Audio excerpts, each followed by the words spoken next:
Not all exercises are created equal, and if we want to gain the most amount of muscle in the least amount of time, we have to focus on the exercises that give us the best bang for our buck. In this video, I want to share 7 exercises every man must avoid, especially as we get older.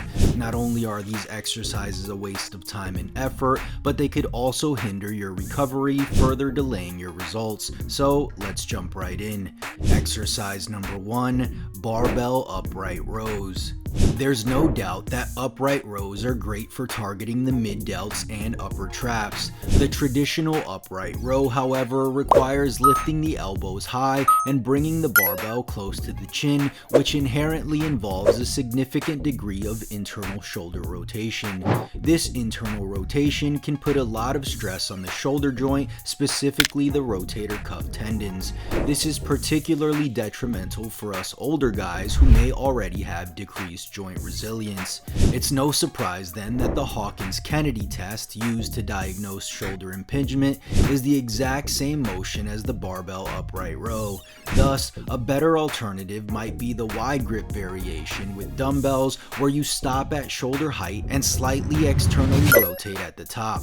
The wider grip targets the traps and delts better, but also lessens the internal rotation of the humerus. The dumbbells make it so your wrists and shoulders are not locked into position and can externally rotate freely, and stopping at shoulder height at the top further decreases the risk of injury. So, while the traditional upright row is a complete waste of your time, the wider grip variation with dumbbells is a great compound movement for targeting muscles that are otherwise understimulated. Exercise number 2. Side bends. This exercise involves dynamic and repetitive lateral flexion of the trunk with the addition of an external load, which can exert significant pressure on the intervertebral discs. The side bending motion can push the center of the disc toward the back and side where herniation commonly occurs. So, unless you want a herniated disc to sideline you from the gym, then it'd be best to avoid doing this exercise completely. And if you're performing this exercise as a way to target the obliques, consider this. The oblique muscles are designed to rotate and twist the torso rather than flex it laterally. Therefore, side bends don't align well with the natural function and orientation of your obliques. According to the research, exercises that require constant abdominal stabilization as well as body rotation generate the most muscle activity in the obliques. And out of the 13 exercises that researchers tested, the captain's chair showed to be the most effective for this particular region of the core. And if you want to make this exercise a bit more challenging, place a dumbbell between your feet and progress that way. Exercise number 3. Forward lunges. Forward lunges are often praised for their ability to target the quads and glutes effectively. While single leg movements tend to be friendlier on the joints than double leg movements, not all single leg movements are created equal. According to this study, forward lunges create high shear forces in the knees compared to reverse lunges. Another study comparing the joint loading of forward and backward lunges found that forward lunges produce greater patellofemoral joint force and loading rate than the backward lunge. Given these risks, consider substituting your forward lunges for reverse lunges. Not only are reverse lunges gentler on the knee joints, but this study showed that reverse lunges resulted in the highest activation of the glutes maximus and quadriceps compared to the forward and walking lunges. Another great alternative would be the rear foot elevated split squat or Bulgarian split squat. When comparing traditional back squats and Bulgarian split squats, this single leg variation was reported to reach the same level of muscle activation as back squats while using just half the weight. Exercise number 4. Pinch presses. Pinch presses involve squeezing weights together while performing a chest press and are often touted for their ability to enhance chest contraction and induce a pump. And while this isn't a dangerous exercise, it is ineffective and inefficient. The execution of the pinch press naturally limits the range of motion of the movement because the weights you're pinching prevent you from horizontally abducting your arms. Thus, this exercise fails to effectively train horizontal adduction, the main function of the pecs. On top of that, this 2024 study found that the pectoralis seems to benefit from being trained in a stretched position, and due to the nature of the pinch press, the pecs are never being trained from a truly stretched position. So, to safely and effectively target the chest muscles, consider exercises like the converging chest press or seated cable crossovers, as these exercises allow for a full range of motion, produce better muscle activation, and lend themselves well to progressive overload.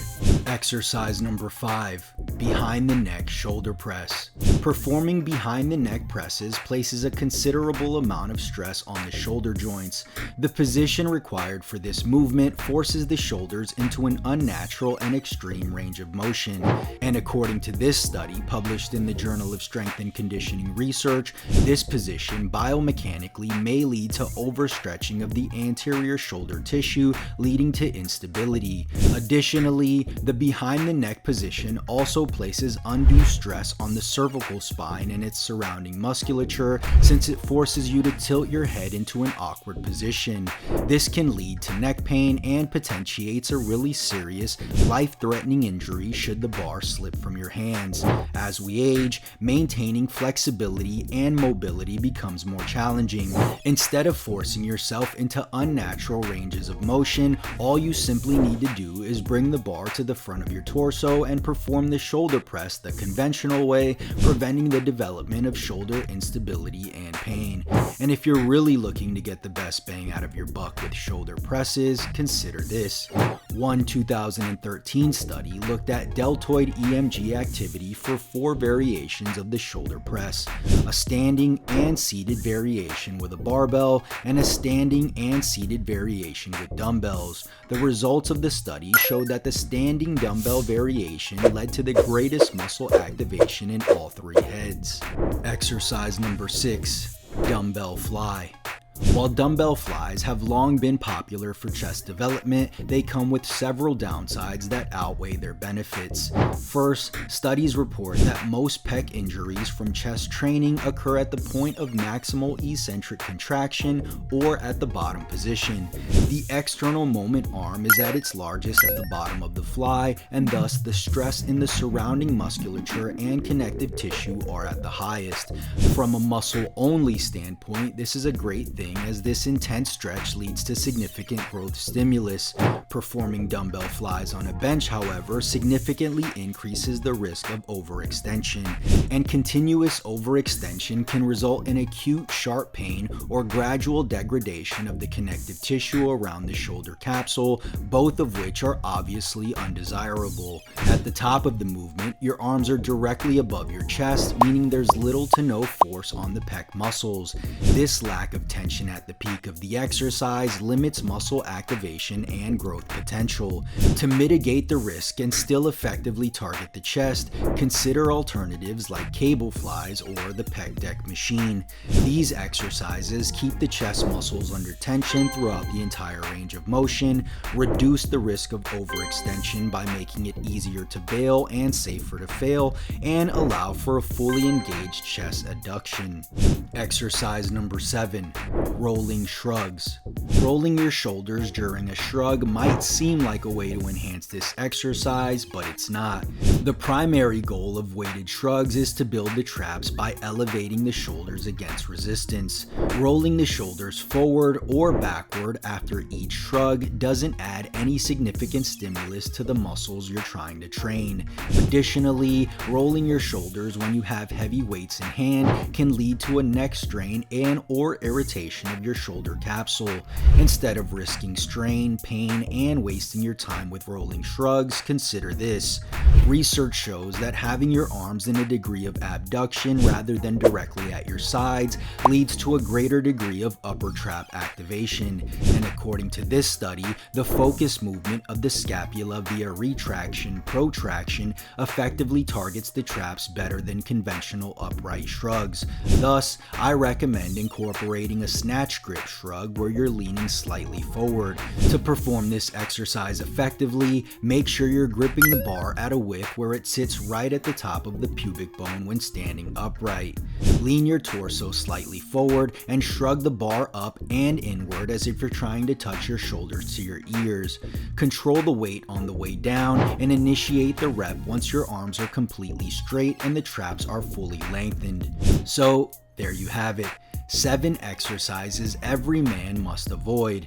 And remember, while all of these exercises aren't inherently bad or dangerous, there are far better alternatives that'll get you the results you're aiming for faster and safer. Did you find this video helpful? If so, click the like button below as it'll truly help out the channel. And if you're an intermediate or advanced lifter whose muscle gains have stalled and are looking to jumpstart new muscle growth, grab a copy of Mass 5 Full Body. This is a high-frequency, full-body workout for intermediate and advanced lifters who are looking to take their physique to the next level. And right now, you can get an additional 25% off by using the coupon code MASS25. If you want to learn more, click the link in the description below. And if you haven't already, make sure you subscribe for more videos, and don't forget to turn on post notifications so you don't miss the next one. Peace.